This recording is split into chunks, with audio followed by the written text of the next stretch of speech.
พี่ฝ้ายมีความเป็น LGBTQ จริงเหรอ ก็จริง เปิดใจให้ผู้หญิงด้วยจริงหรือเปล่า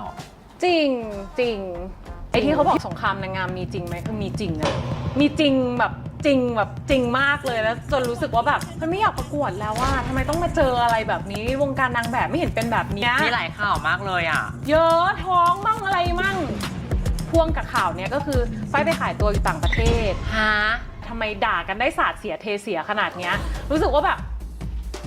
ถ้าเจอหน้าไม่ยกมือไหว้นะอย่าให้ฉันรู้นะว่าใครเป็นคนปล่อยข่าว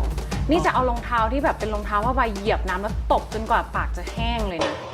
ขวัญใจอ่ะการประกวดขวัญใจเพื่อนๆนั่งอยู่เต็มเลยอแมนด้าลงมายินดีด้วยนะด้านู่นนี่นั่นแต่เพื่อนบางคนที่ไฟเดินลงมานึกว่าเพื่อนจะแสดงความยินดีด้วย เพื่อนไม่พูดด้วยแล้วก็หันหลังอย่างเงี้ยก็เคยมาแล้วรองเท้าหายมาก หายหรือลืมไว้บนรถตู้ ไม่ได้ลืม ใส่ใคร เนี้ ด่าย พี่หัวปีอะ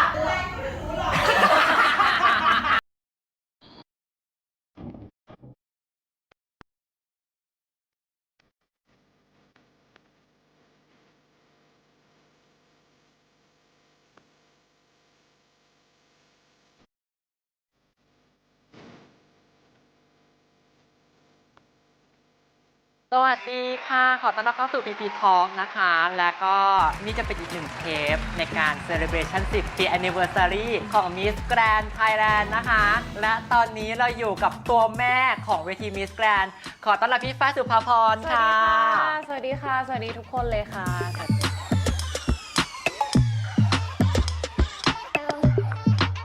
ให้พี่ฝ้ายแนะนำตัวเอง ค่ะฝ้ายสุภาพรมาริซ้อน Miss Grand Thailand 2016 ค่ะ แล้วก็ Second Runner Up Miss Grand International 2016 แล้วก็อดีตผู้จัดการกอง Miss Grand Thailand แล้วก็เป็นดารานักแสดงช่อง 7 ตำแหน่งเยอะมาก ตำแหน่งก็ต้องมาคู่กับตำนานเนาะ แต่ขอทักก่อนทำไมหล่อขนาดเนี้ย อุ้ยจริงเหรอ รู้ สี ตัว ผ ไหม มหรือเปล่า สีผมหรือเปล่า รู้ตัวมาว่าตัวเองเป็นคนหล่อมาก พี่บอกเปียห้ามต่อ เดี๋ยวเขินนะ จริงๆนี่อยากเป็นเมียพี่ฝ้ายเลยอะ จริงเหรอ อยากเป็นเมียเลยเหรอ ฟ้าผ่านะเป็นได้มะ เฮ้ยจริงปะเนี่ย พี่ฝ้ายเคยลองมีเมียเป็นกระเทย ยั ยัง อะไรเนี่ยยังไม่เคยลองมีเมียเป็นกระเทยเลย วะมันต้องลองพี่ฝ้าย หลบตาแล้วนะหลบตาแล้วนะ อ่ะหยอกเดี๋ยวเราจะมาเข้าสู่คำถามจริงจังนะ ค่ะ พี่ฝ้ายชีวิตก่อนที่จะมาเป็น Miss Grand Thailand เนี่ยชีวิตเป็นยังไงบ้าง ก็เป็นนางแบบอยู่ที่ฮ่องกงต่างประเทศนะคะเซี่ยงไฮ้สิงคโปร์กวางโจวอะไรอย่างเงี้ยค่ะ เฮ้ยเก๋อะ ก็อยู่ประมาณ 4 ปี แล้วก็เทคฮอลิเดย์กลับมา อ่า แล้วก็บังเอิญได้ไปเจอกับแม่ฝ้ายที่เป็นช่างแต่งหน้า ตอนนั้นฝ้ายไปประกวดกับป้ารัสเซียงานจอมพลปอที่ลพบุรีแม่ก็เลยมาแต่งหน้าให้แล้วก็เลยได้ชวนกันมาประกวดว่าแบบเขาจะมีประกวด Miss Grand Thailand นะแล้วหนูก็เทคฮอลิเดย์กลับมาแบบค่อนข้างลองเทอมนิดนึงอ่ะเขาเลยแบบลองไหมอะไรเงี้ยได้ก็ได้ไม่ได้ก็กลับไปทำงานที่เดิมอะไรอย่างเงี้ยค่ะ เห็นบอกว่าเป็นนางแบบที่ฮ่องกงเนี่ยก็คือแบบฟังดูแบบสวยหรูมากเลยนะจริงๆมันสวยหรูไหม จริงๆมันก็ความสนุกสนานมันก็มีการทำงานจริงจังมันก็มีแต่ว่าเวลาเราไปอยู่ต่างประเทศคนเดียวอะเวลาเราเจ็บป่วยเวลาอะไรมันก็จะมีโฮมซิกบ้างคิดถึงบ้านอะไรอย่างเงี้ยมันก็ไม่ได้แบบสวยหรูขนาดนั้นอะไรอย่างเงี้ยแต่ว่ามันก็เป็นช่วงชีวิตหนึ่งเป็นพาร์ทหนึ่งของชีวิตที่เรารู้สึกว่าเฮ้ยประสบการณ์มันแน่นจังเลยมันเยอะจังเลยมันทำให้เราได้เจอคนเยอะการทำงานที่แบบตั้งแต่เด็กอะทำแบบอยู่กับคนที่เขาเป็น professional ก็เลยทำให้เรารู้สึกว่าเฮ้ยเราได้ซึมซับตรงนั้นในการพัฒนาตัวเองในการทำงานอะไรอย่างเงี้ยค่ะ พี่ฝ้ายเห็นแบบว่าแบบ ค่ะ ก่อนจะมาเป็น Miss Grand ก็คือแบบเดินสายประกวดแบบเป็น100 เวทีเลยเหรอ หมายถึงเวทีพวกแบบเป็นแบบ ต่างจังหวัด ขันน้ำพานลองอะไรอย่างงี้ใช่ไหม ไฟก็ประกวดแบบค่อนข้างเยอะเลย จำนวนมงกุฎที่ได้เคยนับไหมคะ ไม่เคยนับแต่ว่าถ้าเป็น100 เวทีเนี่ยถึงค่ะถึง คือประกวดด้วยใจรักล้วนๆเลยเหรอพี่ฝ้าย คือประกวดด้วยใจรักไหมรู้สึกว่าตอนแรกยังไม่ได้ใจรักแต่รู้สึกว่าเฮ้ยประกวดเราได้ตังค์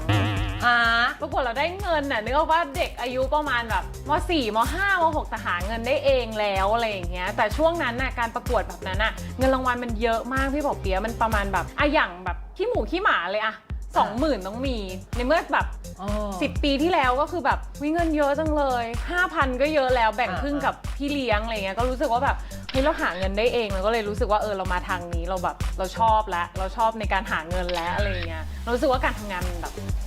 สนุกอะ ต่อให้ได้ 5,000 แต่ว่าแบ่งครึ่งก็คือเหลือ 2,500เราก็ ไม่ใช่ รู้สึกว่าคุ้ม อันเนี้ย5,000 คือแบ่งแล้วอย่างต่ำเลยเวทีหนึ่งอะประมาณ10,000คือขั้นต่ำเลย เราเคยตุ๊กไหมพี่ฝ้าย เคยทำไมจะไม่เคย ตกรอบแรกยังมีเลย อ๋อเหรอ แต่ว่ามันก่อนที่เราจะแบบไปเนี่ยเราต้องรู้แล้วว่าเรามีสปอนเซอร์ไหมเสื้อผ้าหน้าผมอย่างน้อยอะ1,000 2,000 2,500 3,000อะไรเงี้ยก็ยังต้องมีอะไรอย่างเงี้ยคือพี่เลี้ยงก็จะหาไว้ให้แล้วอันนี้ก็คือเป็นแบบเราไม่ต้องเสียอะไรเลย เดินสายอย่างเงี้ยไปแต่ละเวทีอะเรามีการแบบมาหารือกับพี่เลี้ยงนะแบบเวทีนี้เขาต้องการสาวแบบนี้เวทีนี้เขาต้องการสาวบุคลิกแบบนี้ เอาจริงๆบ้านใครบ้านมันไอ้คำว่าบ้านใครบ้านมันคือเราไม่สามารถรู้ได้เลยว่าเขาต้องการแบบไหนสิ่งที่เราทำได้คือเต็มที่อ่ะเอาความสามารถเอาอะไรอยากมีรอบความสามารถพิเศษเราก็ต้องทำให้ได้แบบ เอามาให้เต็มที่อ่ะได้ไม่เป็นไรบ้านใครบ้านมันบางคนเขาก็จะแบบมีเด็กฝากนะนั่นนี่นู่นก็คือเราก็ไม่ได้ซีเรียสอยู่แล้วถ้าเราเต็มที่เราก็ไม่ได้หมาย เคยเจอล็อกมงไหม เคยทำไมไม่เคย ล็อกให้พี่ฝ้ายเองเหรอ ล็อกให้คนอื่นตกรอบแรกไง คือแบบว่าอ๋อโอเค คนนี้มาใช่ไหมปัดตูบคนไหนแบบเจ๋งๆได้มงมาแล้วเวทีปัดตูบ มี ก่อน 10 กว่าคนไม่เข้ารอบ5 คนยังมีเลยอะ ฮะ ไม่เข้าก็มีแต่ก็ไม่ได้เสียใจอะไร แต่ก็รู้สึกว่าโอเคเวทีนี้ประกวดให้รู้ไว้ว่าเราจะไม่มาอีกแล้วอะไรอย่างเงี้ยเพราะว่าเขาไม่ได้โปร่งใสอะไรอย่างเงี้ย มีวีนไหมพี่ฝ้าย ฝ้ายอะไม่วีน แต่พี่เลี้ยงอะ พี่เลี้ยงปากบอกไม่วีนนะแต่เดินวนรอบเวทีคือแบบยังไงอะไรอย่างเงี้ยป้าเสียก็จะแบบเฮ้ยเสียเวลาอะไรอย่างเงี้ย แต่เราก็จะเป็นฟีลแบบว่าอยู่นิ่งๆปล่อยให้พี่เลี้ยงเขาวีนกันไป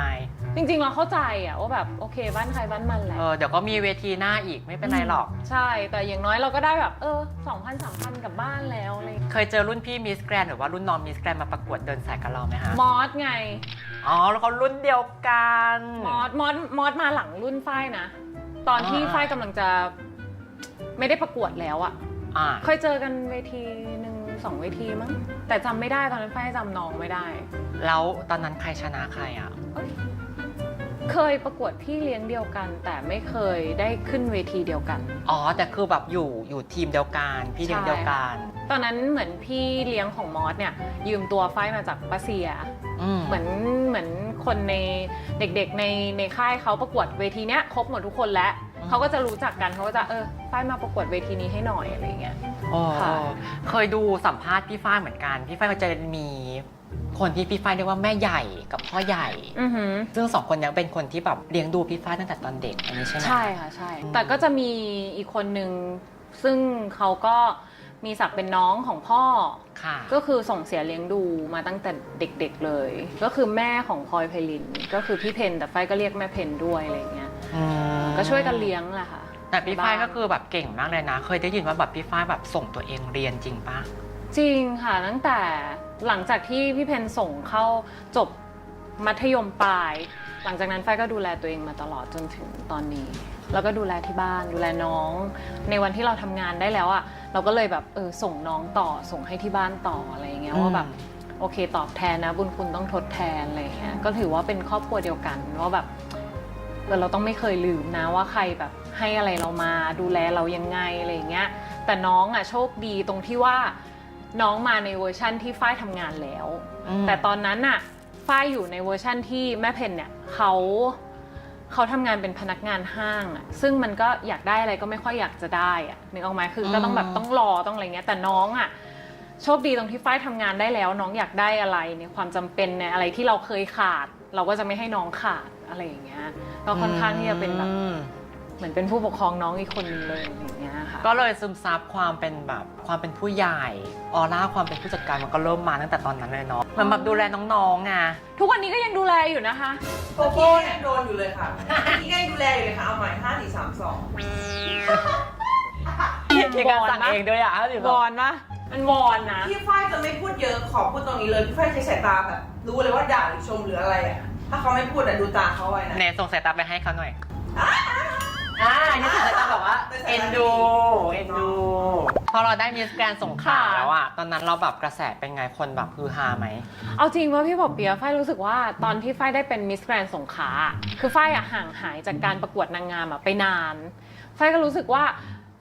เฮ้ยถ้ามีแฟนคลับเนี่ยมันก็คงจะดีนะหรือมีแฟนๆที่คอยเชียร์อัพเราเนี่ยมันก็คงจะดีแล้วก็รู้สึกว่าตอนนั้น ไม่คิดว่าจะมีเยอะขนาดนั้น สุภาพร มลิสอนมิสแกรนด์สงขลาขวัญใจอุดรธานีได้แก่มิสแกรนด์สงขลาสุภาพร มลิสอนค่ะ เธอจะได้รับรางวัล 50,000 บาทจากจังหวัดอุดร ตอนเดินออกมาหน้าเวทีอ่ะจะร้องไห้เลยนะ เพราะเสียงเชียร์ดังมากเสียงเฮดังมากรู้สึกว่าเฮ้ยจะร้องไห้อ่ะรู้สึกว่าขอบคุณมากๆทุกวันนี้ก็ยังขอบคุณแฟนๆนะที่คอยแบบให้กำลังใจ เพราะว่าเราไม่คิดว่าเราห่างหายจากเวทีการประกวดนางงามไปนานอ่ะแล้วเรากลับมาครั้งหนึ่งแล้วเรารู้สึกว่าเฮ้ยเขาก็ยังอยู่เขาแบบแฟนๆคนที่หน้าใหม่ๆก็ยังมีคนที่ยังรู้จักเราจากตอนที่ประกวดเดินสายก็มีอะไรเงี้ยก็เลยแบบเฮ้ยขอบคุณมากๆขอบคุณมากๆที่วันนั้นแบบทำให้แบบพลังใจหรือกำลังใจในการประกวดมันแบบมันเต็มที่มันเต็มร้อยอะไรอย่างเงี้ยค่ะอ๋อมีคนตามจำได้ตั้งแต่ตอนแบบเดินสายได้หรอ ใช่ใช่ค่ะก็มี โอเอ็นดูอ่ะ ใช่น่ารักไหมน่ารักเนาะ โอ้น่ารัก น่ารักมาก ปีนั้นแบบใครเป็นแบบตัวเต็งบ้างอะ สำหรับฝ้ายอ่ะหลายทั้ง4ภาคมีทั้งแบบตัวเต็งที่ฝ้ายรู้สึกว่าคือตอนนั้นยังไม่ค่อยรู้จักบริบทของเวทีแล้วก็รู้สึกว่าคนนี้ก็สวยคนนั้นก็สวยคนนี้ก็แบบทำไมเดินมั่นใจจังวะทำไมคนนี้แบบมองไปแล้วรู้สึกว่าแบบคือเพื่อนคิดว่าเฮ้ยมองหน้ากูมีอะไรปะเนี่ยอะไรเงี้ยแต่จริงไม่มองเฉยๆมองแบบ มองแบบเฮ้ย มองแล้วรู้สึกว่าแบบเฮ้ยสวยอะ ชื่นชมสวย แต่ว่าไม่ได้พูดออกไปอะเพื่อนก็จะมองว่าแบบมองหน้ามีอะไรปะเนี่ยอย่างเงี้ยเป็นฟิลเนี้ยแต่เรามองไปเรารู้สึกว่าแบบ ไปโดนหนูไปโดนหนูไปโดน เข้าใจตัวบางทีก็อาจจะกำลังชื่นชมเราอยู่ หนูแบบข้องเดียวทำอะไร ถึงขนาดบอกพี่นวัดเลยนะน้ำอะ หนูแบบพี่วัดพี่ฝ้ายเขาเกลียดหนูเฮ้ยฉันคิดอยู่ฉันจะบอกว่าพี่ฝ้ายเกลียดฉันหรือเปล่าวะแล้วพี่วัดก็บอกว่าพี่ก็โดนกูก็โดน นี่หลังจากต้องเรียก2 คนแบบมานั่งตรงนี้นะเมาๆคงจะสนุกน่าดูเลยนะเดี๋ยวจัดให้พี่ฝ้ายแล้วตอนนั้นแบบมีตัวเต็งตัวแม่อย่าง ถ้ามีกระแสเลยก็คือพี่อ้อย พี่อ้อยใจราชบุรี อ้อยอกอ้อยใจของเราเนี่ยแหละแล้วก็ อแมนดา อแมนด้าให้เมาส์ถึงทีละคนเอาอ้อยใจก่อน คือตอนแรกจริงๆปะกระแสอ้อยมาแล้วแบบเราก็รู้สึกว่าคนนี้แหละตัวเต็งคนนี้น่าจะได้มงอะไรอย่างเงี้ยแต่พออยู่ใกล้ๆเราพี่อ้อยมันโกะมากเลยนะแต่แฟนคลับเขาแรงมากตอนนั้นนะแฟนคลับเขาแรงจริงๆซึ่งส่วนทางกับบุคลิกของตัวตนจริงๆ ใช่ เขา เลยทำให้รู้สึกว่าเราอะบางทีข่าวหรืออะไรที่ออกมาเพจนางงามอะไรเงี้ยซึ่งมันไม่ใช่ความจริงแล้วเรารู้สึกว่าเฮ้ยมันออกมาจากแหล่งข่าวที่ไหนแล้วเราก็เลยรู้สึกพานให้เราไม่ชอบพี่อ้อยตอนนั้นนะก็เลยรู้สึกว่าไม่ชอบเลยอะทำไมต้องแบบคนไม่รู้จักกันอะนึกออกปะคนไม่รู้จักกัน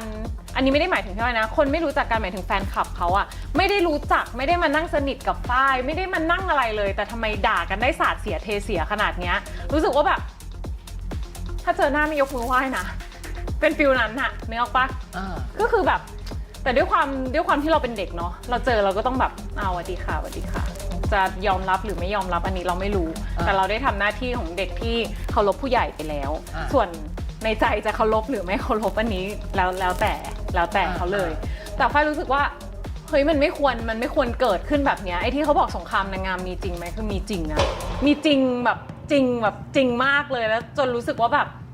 เฮ้ยไม่อยากประกวดแล้วว่าทำไมต้องมาเจออะไรแบบนี้วงการนางแบบไม่เห็นเป็นแบบนี้เลยทำไมนางงามถึงแข่งขันกันแบบน่าเบื่อขนาดนี้อะไรอย่างเงี้ยเลยรู้สึกว่าแบบก็โทรคุยกับพี่ฉุยตอนนั้นพี่ฉุยก็ดูแลฝ้ายอยู่เหมือนกันเป็นพี่ที่สนิทกันพี่ฉุยก็บอกว่าไม่ต้องคิดมากไม่ต้องอะไรปล่อยไปเลยอะไรที่มันแบบทำให้เรารู้สึกว่าบั่นทอนจิตใจอ่ะก็ไม่ต้องเอามาใส่ใจก็เลยแบบตั้งแต่นั้นมาก็เลยแบบไม่เอาแล้วก็มีพี่ป่วยอีกคนนึงที่ทำให้ฝ้ายรู้สึกว่าโอเคคนนี้รู้จักฝ้ายตั้งแต่ตอนเป็นนางแบบพี่ป่วยก็พูดว่าเอาความจริงเท่านั้นที่จะตบปากคนที่พูดไม่จริงได้อะความจริงเท่านั้นที่มันจะแบบสามารถตบหน้าหรือตบปากคนที่แบบพูดออกมาได้ไงอะไรอย่างเงี้ยมันก็เลยผ่านมาได้ถ้าเมื่อไหร่ที่มีความจริงหรืออะไรที่มันเป็นจริงตรงนั้นนะไม่ต้องกลัวเลยไม่ใครก็เลยไม่กลัวแล้วก็เลยรู้สึกว่าไม่โอเคก็คือแค่ไม่ยุ่งแสดงว่าตอนนี้แบบประกวดก็คือโดนเตะตัดขาบ่อยมากหนักมากแม้กระทั่งเคยได้ยินข่าวนั้นปะอยู่ก็อยู่ในกอสซิปที่แบบว่ามีนางงามคนนึงไม่มีน้ำใจให้กับเพื่อนเลยมีรถบัสของอีกคันนึงเสียแล้วพอดีว่าฝ้ายเป็นคนขี้รำคาญคือฝ้ายเป็นคนขี้รำคาญแล้วฝ้ายก็เลยเลือกที่จะนั่งคนเดียวแต่เบาะข้างๆเนี่ย มันเสียคือถ้านั่งไปแล้วมันเอนอย่างเงี้ยมันเอนลงไปเลยมันไม่สามารถล็อกได้ไฟก็เลยเลือกมานั่งเก้าอี้ข้างๆที่แบบที่มันเป็นเบาะเดียวอะแล้วพอดีว่ารถบัสคันหน้าเนี่ยมันเสียเขาเลยย้ายเทเพื่อนๆนางงามมาบัสคันนี้เพื่อที่จะแชร์นั่งกันแล้วข้างๆฝ้ายมันว่างเพื่อนก็เลยถามตอนนั้นฝ้ายหลับอยู่แล้วเพื่อนก็ถามว่าเธอนั่งข้างๆได้ไหมฝ้ายก็บอกอ๋อนั่งได้แต่เบาะมันเสียนะฝ้ายก็เอากระเป๋าอะวางข้างล่างนั่งได้นะแต่เบาะมันเสียเอาหรอก็เพื่อนก็ไม่นั่งแล้วฝ้ายก็หลับต่อสักพักหนึ่งมันจะมีข่าวในกอสซิปว่านางงามไร้น้ำใจนางงามนู่นนี่นั่นก็เลยบอกว่าหายใจเข้าอ่ะก็ไม่ได้ใช่นางงามที่เป็นแบบภาพสวยนางฟ้าอะไรอยู่แล้วอ่ะก็เลยบอกกับเพื่อนคนนี้รู้แล้วว่าคนไหนที่เป็นคนปล่อยข่าวแล้วอีกวันหนึ่งฝ้ายก็ชวนเพื่อนคนนี้มานั่งกินข้าวด้วยฝ้ายชวนเพื่อนคนนี้มานั่งกินข้าวฝ้ายก็เลยบอกว่าเธอรู้หรือเปล่าว่ามันมีข่าวอย่างเงี้ยออกมาอย่าให้ฉันรู้นะว่าใครเป็นคนปล่อยข่าว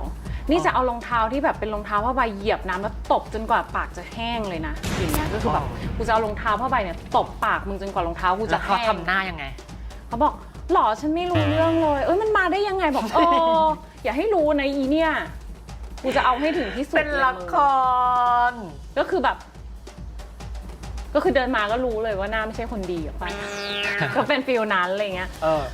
แล้วมันน่าเบื่อพี่บอกเปียมันน่าเบื่อมากมันต้องเจออะไรเนี่ยอะไรอย่างเงี้ยมีหลายข่าวมากเลยอ่ะเยอะท้องมั่งอะไรมั่งแล้วไอ้เรื่องของการท้องอ่ะพี่ฝ้ายคือได้ข่าวว่าแบบถึงขั้นกูเลยยังโมโหเลยกองต้องแบบว่าส่งทีมงานพยาบาลมาตรวจเลยหรอมันก็มีเรื่องเล่าอีกแหละมันก็แบบก็จากทีมนั้นแหละที่แบบทีมเดิมเลยหรอทีมที่ปล่อยข่าวนั่นแหละว่าแบบวันนี้จะปล่อยข่าวว่าชีท้องเรื่องอะไรดีปล่อยยังไงดีอะไรอย่างเงี้ยไฟก็เลยแบบเพื่อความสบายใจเนาะพี่นวัดก็เลยให้พยาบาลมาตรวจแต่คือเคยอ้วนนึกออกไหมมันก็เลยแบบมีรอยพับรอยพับของเนื้อรอยพับอะไรแบบใครเคยลดน้ำหนักแบบฟาสเวลาที่มันแบบเร็วๆมันจะมีอยู่แล้วถูกปะมันก็ให้พยาบาลตรวจถอดตรวจพยาบาลบอกว่า80%ไม่ใช่นะคะ80% ไม่ใช่นี่ก็หันไปถามแล้วอีก 20% มันคืออะไรอะคะเป็นพยาบาลจริงปะเนี่ยพี่ถ้าลอยอย่างนี้ได้เหรอใช่พี่นวัดก็นั่งอยู่บอกว่านี่เป็นพยาบาลจริงปะเนี่ย80% ไม่ใช่เลยอีก 20% คืออะไรพยาบาลตอบไฟไม่ได้คือพยาบาลมาตรวจถึงในกองเหรอใช่ตรวจถึงในกองเลยแล้วไฟก็ถามว่าอีก 20% คืออะไรพยาบาลตอบไม่ได้ไฟบอกอ้าวไม่ชัดเจนนี่อะไรยังไงอะคะเลยบอกพี่วัดว่าไฟนอลแล้วนะพาไปโรงพยาบาลเดี๋ยวนี้ตอนนี้ยังได้เลยมันเช็คได้นี่เคยผ่านการตั้งครรภ์มาหรือเปล่าถ้าเคยผ่านการตั้งครรภ์มาไม่ต้องไล่ออกเดี๋ยวออกเองอายคนค่ะก็เลยพูดอย่างนี้ก็เลยจบเรื่องนี้ไปแต่มันมีผลมาต่อความมั่นใจของเราในวันไฟไม่ได้มีผลเพราะไฟรู้สึกว่ามันแค่น่ารำคาญมันน่ารำคาญต่อจิตใจเพราะคนที่ไม่ได้รู้จักเราคือเขาก็ต้องการความมั่นใจว่าโอเคอยู่ไม่เคยไปทำอะไรไม่ดีมานะอยู่ไม่แล้วก็พ่วงกับข่าวเนี้ยก็คือไฟไปขายตัวอยู่ต่างประเทศเพราะว่าเป็นนางแบบไงไฟก็เลยให้เอเจนซี่ส่งแบบสเตทเมนต์ส่งคอนแทรคส่งอะไรทุกอย่างทุกประเทศที่ไฟไปคอมการ์ดหรือทุกอย่างสัญญาทุกอย่างก็คือฟาดตบปากด้วยความจริงก็คือเงียบไปอะไรอย่างเงี้ยก็เลยบอกว่าถ้าเคยขายตัวรวยไปแล้วนึกออกว่าตอนนั้นน่ะรวยไปแล้วไม่ต้องให้ใครมาแบบพุชเราหรอกไม่ต้องมาเดินสายด้วยคือแบบทำงานมันเหนื่อยเนี่ยมันน่ารำคาญนะมันน่ารำคาญคือแบบเห็นหน้าอยากไหว้ปะเป็นฝ้ายไม่อยากไหว้โมโหแล้วเนี่ยโมโหคนกลุ่มนี้ยังคงอยู่ในแวดวงแต่ก็คือพอเวลาผ่านไปฝ้ายก็เลยรู้สึกว่าโอเคมันเป็นการแข่งขันทำอะไรได้ก็คือคงอยากทำให้สิ่งที่ตัวเองทำสักเซสแต่ในความเป็นจริงคือไม่จำเป็นต้องเหยียบใครหรือใส่ร้ายใครหรือพูดให้ร้ายใครโดยการที่ตัวเองจะได้ดูสูงขึ้นหรือชนะหรืออะไรเงี้ยถ้ามันโปร่งใสมันสบายใจกว่าแต่สิ่งที่ฝ้ายรู้มาฝ้ายก็รู้สึกว่ามันค่อนข้างแบบมันค่อนข้างแน่ใจว่าใครเป็นคนปล่อยข่าวอะไรอย่างเงี้ยบางทีฝ้ายไม่ได้เห็นกับตาตัวเองหรือไม่ได้ยินกับหูตัวเองหรือได้ยินมาฝ้ายก็จะไม่ได้เอามาใส่ใจแต่สิ่งที่ฝ้ายได้ยินหรือได้เห็นกับตามาฝ้ายรู้สึกว่ามันเหลือเชื่อเนาะอะไรอย่างเงี้ยแต่มันก็ผ่านไปแล้วแหละแต่ก็ไม่ได้หมายความว่าเป็นพี่อ้อยหรือเป็นแฟนคลับพี่อ้อยหรือเป็นใครนะอะไรยังไงนะแต่คือตอนนั้นมันจับต้องตัวไม่ได้เลยส่วนที่ดีในการประกวดมันก็มี มันเอาจริงๆมันได้หลายๆอย่างเลยอะได้หลายๆอย่างได้รู้ได้เห็นได้อะไรเป็นประสบการณ์ใหม่มากสำหรับฝ้ายนะตอนนั้นนะ แต่นี่ทึ่งในความสู้ของพี่ฝ้ายนะคือแบบความจริงมันเป็นความจริงอ่ะแล้วก็สู้อ่ะถ้าเป็นคนอื่นอาจจะแบบร้องไห้แล้วก็แบบเฟลไปเลยก็ได้ คือถ้าช่างมันไม่ได้คือขอโทษนะคะก็ช่าง ถ้าช่างมันไม่ได้ก็คือก็ช่าง แต่อย่างน้อยเราลุกขึ้นมาสู้ไงเราลุกขึ้นมายืนยันอ่ะ ก็เลยแบบแต่โชคดีที่ว่ามีคนรอบข้างดี มีกำลังใจที่ดี มีแฟนนางงามที่ยังเชื่อมั่นในตัวเราแล้วก็มีคนที่คอยสนับสนุนเราอยู่นะเวลานั้นมันก็เลยทำให้เราอะผ่านช่วงเวลาแย่ๆแบบนั้นอะไปได้ดีไม่ใช่ไม่เคยร้องไห้นะร้องไห้หนักมากแต่เรื่องแบบนี้ร้องไห้หนักมากในกองเลยในกองร้องไห้หนักมาก เคยลงมาจากขวัญใจอ่ะการประกวดขวัญใจเพื่อนๆนั่งอยู่เต็มเลยอแมนด้าลงมายินดีด้วยนะด้านู่นนี่นั่นแต่เพื่อนบางคนที่ไฟเดินลงมานึกว่าเพื่อนจะแสดงความยินดีด้วยเพื่อนไม่พูดด้วยแล้วก็หันหลังอย่างเงี้ยก็เคยมาแล้วจริงเคยมาแล้วคือแบบโอเคเอ็นดูให้เล่ารายละเอียดยิบย่อยเนี่ยโหเทปนี้ก็คงแบบ3 ชั่วโมงมั้งได้นะ3 ชั่วโมงวันนี้เลิกกอง2 ทุ่มจะอยากฟังแชร์ได้คือถึงบอกน้องๆว่าอะไรที่มันกดดันตัวเองอะไรที่มันไม่ผิดถ้าน้องๆจะร้องไห้นะพี่บอกเปียสำหรับตัวฝ้ายฝ้ายก็ร้องไห้เหมือนกันร้องไห้ได้แต่ให้รู้ไว้เลยว่าเป้าหมายของเราคืออะไรให้รู้ไว้เลยว่าร้องไห้ได้นะแต่ต้องเข้มแข็งให้เป็นด้วยให้เชื่อมั่นในกำลังใจที่มีให้เราที่โอบกอดเราอยู่ณช่วงเวลานั้นนะให้เชื่อมั่นกำลังใจเหล่านั้นบางทีบางอย่างถ้าเราไปฟังคำติมากๆมันก็ไม่ได้รู้สึกดีกับจิตใจแต่ถ้าเมื่อไหร่ที่เอาฟังคำติเหล่านั้นมาแล้วมองย้อนกลับมาดูตัวเองโดยที่ไม่เข้าข้างตัวเองเราจะรู้ข้อบกพร่องของตัวเองว่าเราควรทำยังไงแต่ทั้งนี้ทั้งนั้นการประกวดนางงามเป็นแค่พาร์ทหนึ่งในชีวิตเท่านั้นเป็นโอกาสหนึ่งเป็นช่วงเวลาชีวิตหนึ่งที่ทำให้เรารู้สึกว่ามันเป็นโอกาสที่มันสวยงามถ้าเราทำได้ก็ถือว่าเป็นโอกาสที่ดีสำหรับชีวิตเราแต่ในเมื่อเวลามันผ่านไปแล้วก็ขอบคุณช่วงเวลาโอกาสนั้นที่ทำให้เราได้แบบพบเจออะไรที่มันแบบเราไม่เคยได้เจอแค่นั้นเอง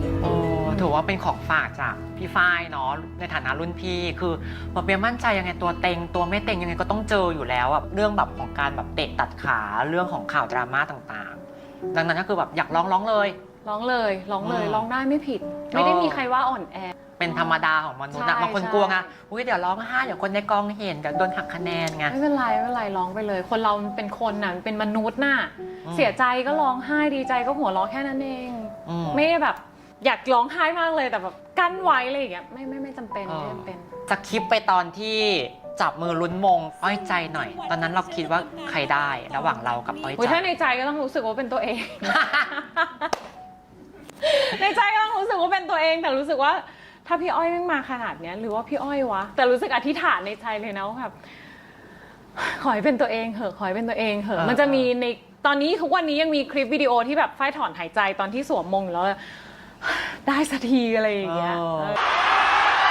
Miss Grand สงขลาค่ะคุณสุภาพรมณีซ้อนค่ะ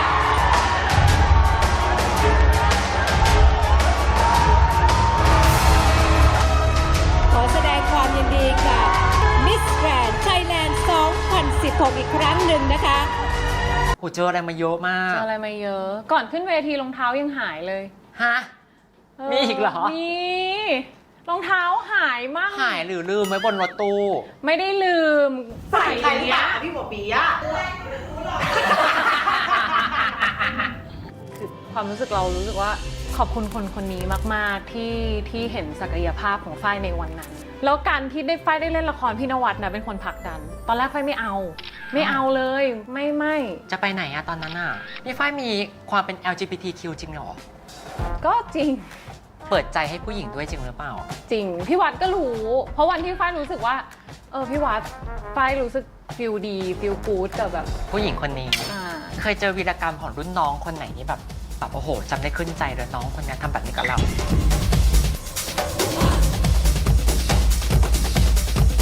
โอ้เจออะไรมาเยอะมาก อะไรมาเยอะ ก่อนขึ้นเวทีรองเท้ายังหายเลย ฮะ มีอีกเหรอ มี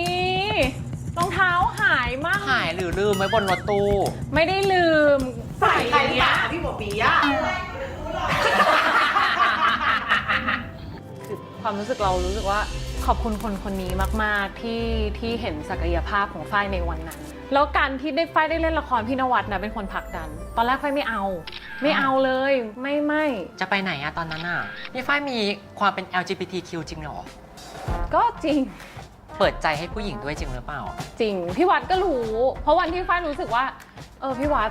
ฝ้ายรู้สึกฟิลดีฟิลกู๊ดกับแบบ ผู้หญิงคนนี้ อ่า เคยเจอวีรกรรมของรุ่นน้องคนไหนที่แบบโอ้โหจำได้ขึ้นใจเลยน้องคนนี้ทำแบบนี้กับเรา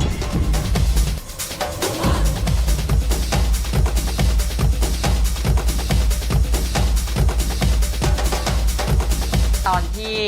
จับมือลุ้นมงอ้อยใจหน่อย ตอนนั้นเราคิดว่าใครได้ระหว่างเรากับอ้อย โอ้ย ใจ ถ้าในใจก็ต้องรู้สึกว่าเป็นตัวเอง ในใจก็ต้องรู้สึกว่าเป็นตัวเองแต่รู้สึกว่าถ้าพี่อ้อยไม่มาขนาดเนี้ยหรือว่าพี่อ้อยวะแต่รู้สึกอธิษฐานในใจเลยนะว่าแบบขอให้เป็นตัวเองเหอะขอให้เป็นตัวเองเหอะมันจะมีในตอนนี้ทุกวันนี้ยังมีคลิปวิดีโอที่แบบฝ้ายถอนหายใจตอนที่สวมมงแล้วได้สักทีอะไรอย่างเงี้ย มิสแกรนด์สงขลาค่ะคุณสุภาพรมณีซอสค่ะ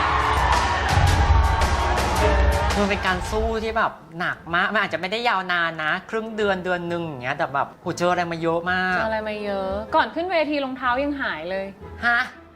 มีอีกเหรอ มีรองเท้าหายมาก หายหรือลืมไว้บนรถตู้ ไม่ได้ลืม ใส่ใคร อย่างเงี้ย พี่บอกปีอะ ก็ทำไมมีตำนานเยอะจังวะ ตำนาน ไปโดนขโมยชุดไม่ใช่ลืม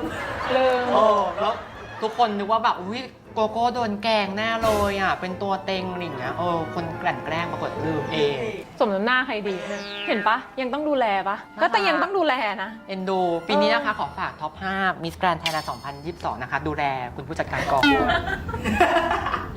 ขอฝากไว้เลย พอพี่ฝ้ายแบบได้มงกุฎแล้วอะ ค่ะ ตอนนั้นแบบมีตั้งเป้าหมายในชีวิตมาฉันจะทำอะไรต่อทำอะไรต่อทำอะไรต่อ ตอนนั้นหนอตอนนั้นมันไม่ทันได้คิดว่าจะทำอะไรต่ออ ม เพราะว่าการที่ได้ตำแหน่งอะทุกอย่างมันรันมาหมดเลย อืม ต้องทำนั่นทำนี่ต้อง ขอบ อย่า คุณ งนั้น สื่อ อย่างนี้ ขอบคุณสปอนเซอร์ ที่สำคัญเลยนะ ก็ต้องขอบคุณพี่นวัดมาก อืม ๆ ต่อให้ฝ้ายอะจะหมดหน้าที่ผู้จัดการหรืออำลาตำแหน่งอะไรยังไงไปแล้ว คนนี้เป็นคนที่เชื่อมั่นฝ้ายในวันนั้นน่ะว่าแบบโอเคฝ้ายจะทำได้ฝ้ายจะยืนอยู่ตรงเนี้ยได้แล้วพาให้ทุกอย่างมันแบบองค์กรแบบรู้สึกว่ามิสแกรนด์ไทยแลนด์คือความรู้สึกเรารู้สึกว่าขอบคุณคนนี้มากๆที่เห็นศักยภาพของฝ้ายในวันนั้น จริง ทุกวันนี้พี่นวัดก็ยังเชื่อมั่นในตัวฝ้ายอยู่ ไม่ว่าจะเรื่องละครไม่ว่าจะแล้วการที่ฝ้ายได้เล่นละครพี่นวัดนะเป็นคนผลักดัน ตอนแรกฝ้ายไม่เอาเลยไม่ จะไปไหนอะตอนนั้นอะ ก็ไม่ได้จะไปไหนตอนนั้นจะแบบ ไม่ได้คิดว่าจะต้องเล่นละครรู้สึกว่าแบบ ไม่อยากอยู่วงการบันเทิงเหรอ รู้สึกว่ามันสิ่งที่เจอมาเนี่ยเอาไหมพี่ปอเปียะมันวุ่นวายอะ เราไม่รู้ว่าเราต้องเจออะไรแต่พี่นวัดก็ใช้ประสบการณ์ของพี่นวัดบอกสอนเราว่าโอเคอยู่จะจบแค่นี้ไม่ได้นะ อะไรอย่างเงี้ยคนนี้แหละเป็นคนที่ทำให้ฝ้ายได้อยู่ในวงการแสดงละครก็คือพี่นวัดเนี่ยแหละที่แบบอยู่ต้องเซ็นนะเพราะฝ้ายบอกว่าฝ้ายไม่เซ็นนะคนอื่นแบบอยากเซ็น คอ ใช่ น ไหม แทคช่อง 7อะนะ ใช่ก็ฝ้ายบอกพี่วัด มันได้มายากมากเลยนะ ตอนนั้นฝ้ายบอกไม่เอาพี่วัดไม่เซ็นไม่เอาอะไรอย่างเงี้ยไม่เอาอะไรอย่างเงี้ยพี่วัดคุยกับฝ้ายอยู่หลายวันส่วนตัวแบบพอฝ้ายมีอะไรฝ้ายจะโทรหาพี่วัดโดยตรงไม่ผ่านใครเลยโทรโดยตรงเขาก็เลยจะแบบบอกสอนฝ้ายในแบบโอเคเรามาคุยกันใหม่ดิอะไรอย่างเงี้ยก็เลยค่อนข้างที่จะแบบโอเคเชื่อแล้วก็ทำตามก็เลยทุกวันนี้ก็ยังได้เล่นละครอยู่ก็ต้อง เป็น ขอบ ฝ้าย คุณ สุภาพร ใช่ขอบคุณพี่วัดมากๆ ในฐานะนักแสดงท่านหนึ่ง ใช่ค่ะ นุ่นเป็นเมียพี่ แล้วตอนนี้นุ่นก็ท้องได้2 เดือนแล้ว ลูกในท้องของนุ่นเป็นลูกของพี่ น้องสาวแกมันไม่อยู่ที่นี่แล้ว แกนั่นแหละไม่ต้องมาเหยียบที่นี่อีกออกไป แมนคอยเป็นผู้ชายยังโมได้ตัดหางวัวหน่อยอยู่นี่ งั้นก็ทำให้ฉันรู้สิว่าเธอ ไม่ใช่เด็ก พี่ฝ้ายเวลาเจอข่าวดราม่าอะไรก็ตามอ่ะจะมีแบบพี่นวัดจะคอยเคลียร์แบบไม่เกิน2 วันหรือ3 วันให้หลังอ่ะพี่นวัดจะออกมาพูดแทนพี่ฝ้าย ทุก ก่อ อน ย่าง ที่พี่ฝ้ายจะออกมาพูดด้วยซ้ำกับสื่อ ทุกอย่าง ทำไมเขารักพี่ฝ้ายเยอะขนาดเนี้ย ไฟก็รักพี่วัดนะ อื ไม่ว่ายังไงคือพี่วัดอะไม่เคยปล่อยให้ใครในองค์กรอะต้องเผชิญอะไรด้วยตัวเองหรือที่เรารู้สึกว่ามันไม่ไหวสำหรับเราอะ อืม ไม่เลยเขาจะเป็นคนที่ออกหน้าก่อนตลอด แล้วก็ช่วยเราเสมอไม่ว่าเรื่องอะไร ธุรกิจอยากทำใช่ไหมเอาเงินพี่ไปก่อน อันนี้ใช่ไหมต้องเคลียร์ใช่ไหมอะไปเอาเช็คอย่างเงี้ย เป็นแบบนี้เลย แล้วไฟก็แบบ มัน โอ้ยปลื้ มันเหมือนครอบครัวกันจริงๆนะแบบ อืม ไปรับอย่างเงี้ย ซื้อกาแฟให้อะไรอย่างเงี้ย เออ แต่ส่วนใหญ่คนก็จะกลัวพี่วัดใช่ไหมแต่จริงๆพี่วัดเป็นคนน่ารักมากคุยตรงได้เลย มีอะไรพูดตรงๆ มีอะไรบอกตรงๆ เคยปรึกษาแบบเรื่องชีวิตส่วนตัวอะไรมาที่แบบไม่เกี่ยวกับงานเลยอ่ะ ก็เคยค่ะ อืม เคยเขาก็จะบอกว่า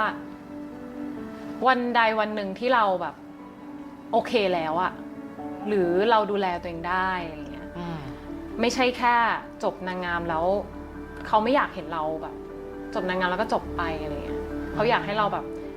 อยู่ต้องทำอะไรนะอยู่ต้องเป็นอย่างนี้นะอะไรเงี้ย อยากให้เรามีชีวิตที่มั่นคงหลังจาก ใช่ ได้มงแล้ว ใช่ค่ะ อืม เขาเลยจะบอกว่าเป็นนางงามที่พร้อมใช้ในที่นี้คือเราสามารถเปลี่ยนแปลงตัวเองจากการเป็นนางงามเป็นอย่างอื่นได้ด้วย อืม เป็นนักธุรกิจได้ พิธีกรได้นักแสดงได้ทุกอย่างได้คือเวทีนี้มันเป็นเวทีที่ให้โอกาสจริง อืม ๆ ไม่จำเป็นที่จะต้องได้แค่วินเนอร์เลยทุกอย่างทุกคนที่มีความสามารถ อาจจะมาเป็นพิธีกรในเวทีมิสแกรนก็ได้ อาจจะเป็นโฮสต์ของเวทีนั้นก็ได้บางคนแบบผันตัวเองไปเป็น PD ก็มีอะไรอย่างเงี้ย อืม ก็มันไม่ได้สิ้นสุดแค่การเป็นตรงเนี้ยคือถึงบอกว่าเวทีประกวดนางงาม อันเนี้ยมันไม่ใช่แค่การประกวดนางงาม มันเป็นประกวดที่แบบมันให้โอกาสหลายๆด้านที่เรารู้สึกว่าเฮ้ยเราต้องไปไขว่คว้าแต่เนี้ยมันวิ่งมาชนเรา อยู่ที่ว่าเราจะทำยังไงได้บ้างแค่นั้นเองค่ะ ขอให้ได้แบบสู้ในระหว่างการประกวดอ่ะ ใช่ ถ้าคุณ ใช่ เป็นหนึ่งในทีมมิสแกรนก็คือแบบ อุ่น มั่น ใจ ใจ ได้ เล เลย ย เขาแม้กระทั่งแบบว่าเขาเข้าใจในเรื่องของความเป็นตัวพี่ฝ้ายมีความเป็น LGBTQ จริงเหรอ ก็จริง เปิดใจให้ผู้หญิงด้วยจริงหรือเปล่า จริงพี่วัดก็รู้ เพราะวันที่ฝ้ายรู้สึกว่าเฮ้ยฝ้ายไม่สบายใจเรื่องตรงเนี้ยฝ้ายอยากแบบพี่วัดฝ้ายรู้สึกฟีลดีฟีลกู๊ดกับแบบ ผู้หญิงคนนี้ แล้วเขา พี่วัด ว่า ก็ ไง บอกว่า อะ สบายใจตอนไหนก็ตรงไหนก็ท อืม ำแค่นั้นเองเลยไม่ได้มีอะไรซับซ้อนเลยอ่ะ แต่ทุกวันนี้พี่ฝ้ายก็ยังคงแบบเปิดใจให้ผู้ชายอยู่ด้วยไหม ตอนนี้ตอนนี้ก็เอียงไปทางผู้หญิงค่ะ เฮ้ย มัน ก็ว่าทำไมแบบเราถึงได้ชมพี่ฝ้ายว่าหล่อตั้งแต่ตอนต้นคลิป พี่ฝ้ายหล่อมากคุณผู้ชม แต่ขอทักก่อนทำไมหล่อขนาดเนี้ย อุ๊ยจริงเหรอ รู้ สี ตัว ผม ไหม หรือเปล่าสีผมหรือเปล่า รู้ตัวมาว่าตัวเองเป็นคนหล่อมาก พี่บอกเปียห้ามต่อเดี๋ยวเขินนะ จริงๆนี่อยากเป็นเมียพี่ฝ้ายเลยอะ จริงเหรออยากเป็นเมียเลยเหรอ ฟ้าผ่านะเป็นได้มะ เฮ้ยจริงปะเนี่ย มีความหลัวมากอยากรู้สเปคพี่ฝ้ายผู้หญิงแบบไหนทำให้แบบฝ้ายแบบหลงเลยอะ คนที่ไม่รู้สิไฟรู้สึกว่าถ้าไฟชอบใครไฟจะเข้าหาเองไฟไม่ชอบให้คนมาเข้าหา เวลาที่แบบรู้สึกว่าชอบคนที่แบบไม่ค่อยสนใจไฟอะแต่ว่าคนนั้นแบบมันจะต้องมีอะไรแน่เลยแบบหรือนั่งกลุ่มนึงอะไรเงี้ยมันก็จะแบบเขาแบบคนนี้มันก็จะรู้สึกท้าทายะไร คืออย่าลุกจนเกินไป ใช่ไม่ชอบ แล้วก็รู้สึกว่าชอบความสบายใจ ต้องมีสเปคมาแบบผมยาวผม โน สั้น โนไม่มีเลย อืม แค่รู้สึกว่าเป็นคนที่แบบมองไปแล้วแบบ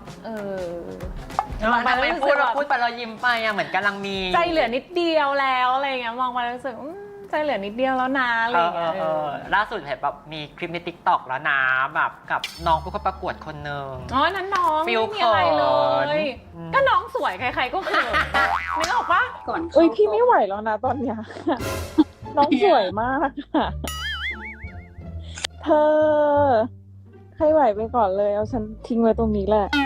เราพี่ว่าชอบผู้หญิงไหม ตอนนี้ก็ชอบผู้หญิง แสดงว่าเรดาร์หนูไม่พัง ก็จะแบบเหมือนเขาแซวว่ามีแฟนเป็นผู้หญิงแต่หนูคิดว่าอาจจะไม่ใช่อะไรเงี้ยจะเป็นเพื่อนกัน อ๋ออันนั้นคือเพื่อน ก็ขนาดเพื่อนยังเทคแคร์ขนาดนี้ก็คิดเอา นี่หนูว้าวมาก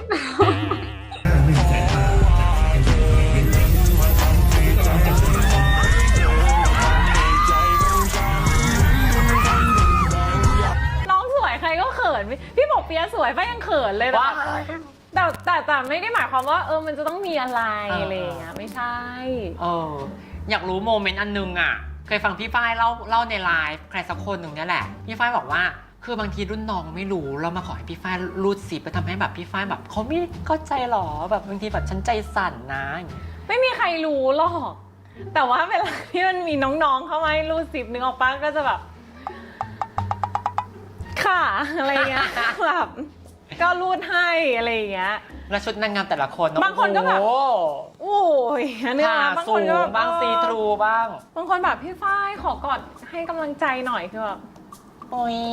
ค่ะ คิมิโนโตะเลยเหรอ ใจเหลือนิดเดียว โอ้เอ็นดูอ่ะ ใจเหลือแค่นี้แล้วนะ แต่พี่นวัดน่ารักนะแกแบบไม่ได้แบบว่าอะไรเลยแกก็โอเพน ไม่ว่าเลย แกเคยบอกนะแบบว่าปิดไม่ให้ใครรู้อย่าให้สื่อรู้เดี๋ยวเรตติ้งตก no ไม่มีฟิลฟรีมาก ไม่มีเลย โอ้เอ็นดู แต่มีคนหนึ่งที่ฝ้ายรู้สึกว่า ให้รูดซิปให้ยังไงก็รู้สึกว่าแบบไม่เขิน โกโก้ใช่ไหม อ่ะเป็น2 คน ใครอะนางพัชรพรเหรอ เรื่องอะไรอ่ะ เนี่ยน้ำพัชรพรกับโกโก้รูดให้ยังไงก็คือแบบ ไม่เขินเหรอ อยากดูไหมล่ะตอนที่พี่เต้นน่ะหนูยังจำได้นะสะบัดอย่างนี้ในห้องจำได้ไหมจ๊ะ อะไรเกี่ยวอะไรกัน แต่อยากรู้ว่าโรดทูผู้จัดการกองเงี้ยเขามาติดต่อยังไงอะให้แบบเป็นผู้จัดการกอง ก็พี่วัดก็จะเป็นคนคุยเองอีกเหมือนเดิม ก็แบบฝ้ายเดี๋ยวพี่จะให้ฝ้ายเป็นผู้จัดการกองนะ ในเวลาที่แบบพี่ต้องการให้ฝ้ายแบบเป็นแบบว่าเหมือนเวิร์กช็อปให้น้องๆคุยกับน้องๆดูแลน้องๆแทนพี่เพราะรู้สึกว่าเป็นผู้หญิงใกล้ๆกัน แล้วก็ดูแลกันได้มากกว่าอะไรเงี้ยแล้วก็หนึ่งเลยทำงานกับกองมิสแกรนด์มานาน ก็เลยแบบอยากให้มาเป็นผู้จัดการกองดูแลตรงนี้ ซึ่งก็จะแบบมีตามสัญญาคอนแทรคว่าแบบเป็นถึงเมื่อไหร่เท่าไหร่ ไม่มีแต่แค่ฝ้ายหมดสัญญา แล้วมันอยู่ในช่วงที่แบบฝ้ายไม่สามารถเต็มที่กับทางกองได้ บางงานบางอย่างฝ้ายก็ติดถ่ายละครไม่สามารถหลีกเลี่ยงได้เลยอะไรเงี้ยก็จำเป็นที่จะต้องแบบให้น้องรุ่นต่อไปทำแทน เข้าใจเพราะว่าชีวิตนักแสดงเวลาออกกองทียิ่งกองช่อง7นี่คือแบบต้องไปอยู่แบบเป็น ก็ตอนนั้น เป็ ฝ้าย ของ ถ่าย เข ที่ระยองมั้ง อืม กองมิสแกรนให้รถตู้ไปรับ แล้วก็กลับมาที่กองแล้วก็เสร็จละงานแล้วก็กลับไปอะไรเงี้ยมันเหนื่อยเกินไป แล้วเนี่ยวันที่เขาแบบว่าพี่ฝ้ายไม่ต้องทำแล้วนะเขาบอกยังไงอะ ก็คุยกันตรงๆ ก็บอกกับพี่วัดแล้วก็พี่วัดก็คุยกับฝ้ายบอกอาจจะเดี๋ยวต้องให้โกโก้ขึ้นมาแทนนะ เพราะว่าหนึ่งเลยคือฝ้ายไม่สะดวกอะไรอย่างเงี้ยแบบบางทีบางงานบางอย่างไม่สามารถช่วยได้เต็มที่จริงๆอะไรเงี้ยอันนี้คุยกันด้วยความเข้าใจไม่ได้แบบเฮ้ยฉันปลดเธอนะฉันไม่เอาเธอแล้วนะมันไม่ใช่ฟิลนั้นไง แฟนนางงามชอบไปมโนคิดเองอะ มันไม่ใช่ฟิลนั้นเพราะทุกวันนี้พี่วัดก็ยังบอกวันที่5ฝ้ายมาด้วยนะเดี๋ยวเปิดตัวมงกุฎน้องๆอะไรเงี้ยมาคุยกับน้องๆให้พี่หน่อยมาอะไรอย่างงี้ให้หน่อยอะไรเงี้ยก็ยังร่วมงานกันปกติ เป็นการจบหน้าที่ผู้จัดการกองอย่างสวยงาม ใช่แล้วก็ส่งต่อให้คุณโกโก้ อ่า ให้คุณเขาเพราะว่าปีนี้มันมีหมอลำเข้ามาเนาะมันจะม่วนซื่นฝ้ายก็ทุกคนก็เห็นอยู่ว่าแบบบางทีฝ้ายพี่ฝ้ายอาจจะไม่ได้อินกับหมอลำมาก ไม่ฝ้ายก็อินแต่คือบางทีฝ้ายไม่ได้แบบไม่สามารถแบบม่วนซื่นได้แบบเท่าที่โก้เป็น เพราะบางอย่างฝ้ายก็เป็นไม่ได้เหมือนที่โก้เป็น บางอย่างโก้ก็ทำไม่ได้เหมือนที่ฝ้ายทำเพราะฉะนั้นบริบทของแต่ละอย่างแต่ละปีมันเปลี่ยนไป อันนี้ก็ต้องยอมรับในตรงนี้ด้วย แล้วก็รู้สึกว่าโก้ทำได้แน่นอน ปีนี้มันต้องสนุกแน่ๆอะไรอย่างเงี้ยถ้าเป็นน้ำเป็นผู้จัดการกองก็จะต้องเป็นอีกแบบหนึ่งนึกออกไหมถ้าโก้ก็เป็นอีกแบบหนึ่งมอสก็อีกแบบหนึ่งปาก็อีกแบบหนึ่งมันก็คนละแบบ ตอนที่เราคลายตะขาบให้โกโก้เราฝากถึงโกโก้แบบเรื่องไหนแบบเป็นพิเศษนะ เรื่องสาย เรื่อง เอ็น สา ดู ยเรื่องสายแล้วก็ลายยังมีอยู่เลย เดี๋ยวหาให้ดู อุ๊ย โก้ จริงเหรอ พี่ไม่ขออะไรมาก เรื่องสายอย่างเดียวเลยเหรอที่แบบเป็นห่วง ต้องอ่าน เ เดี๋ยวอ่านให้ฟังเพราะฝ้ายบอกโก้ว่าโก้ ยังไงฮะ สิ่งหนึ่งที่โก้ควรมีทุกอย่างโก้โอเคหมดแล้ว พี่ขออย่างเดียว สติกับเรื่องสายออกไปแล้ว มีห่วงแบบเรื่องผู้ชายอะไรอย่างงี้มั้ย ไม่ห่วงชีเอาตัวรอดได้ชีเก่ง เออ ชีเก่งชีแพรวพราวชีมีเซ็กเอฟเพียวชีมันเป็นเรื่องส่วนตัวของน้องแล้วแต่ว่าอันเนี้ยคือแบบขอ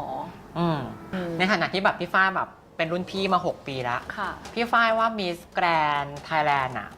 ควรจะต้องแบบมีคุณสมบัติอะไรที่เห็นแล้วแบบคนนี้มงได้ ก็ต้องสวยต้องเก่ง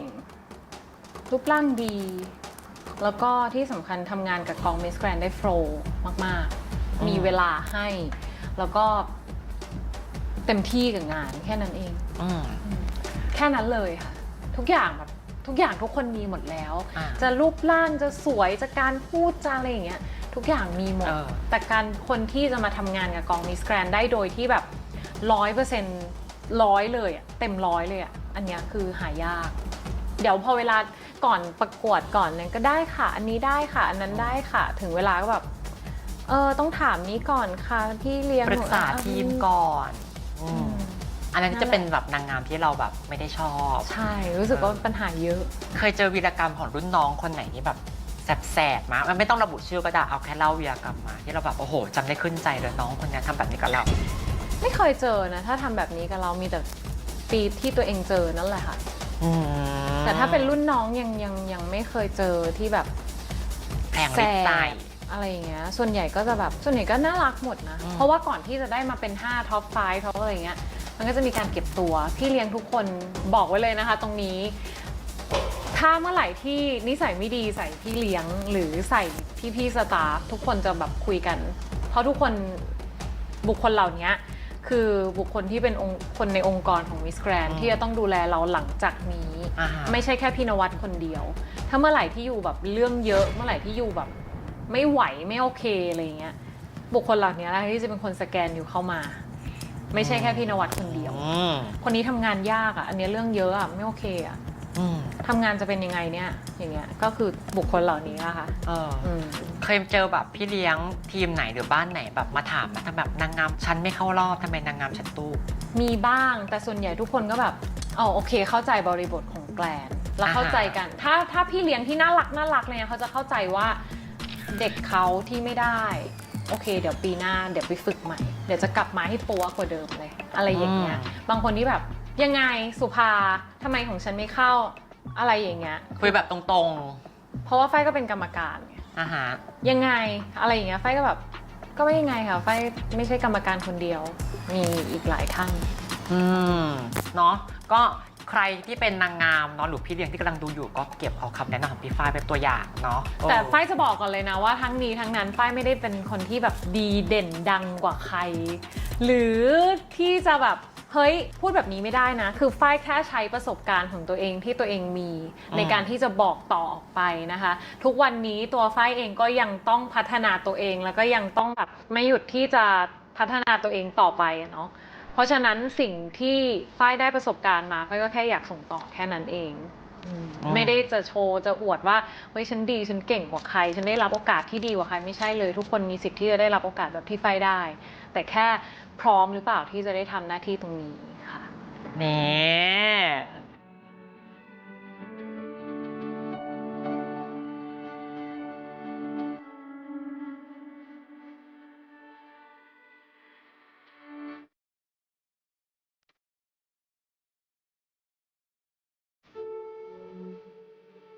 อยากให้พี่ฝ้ายฝากผลงานหน่อยว่าแบบตอนนี้พี่ฝ้ายแบบมีงานอะไรบ้างก็ตอนนี้นะคะก็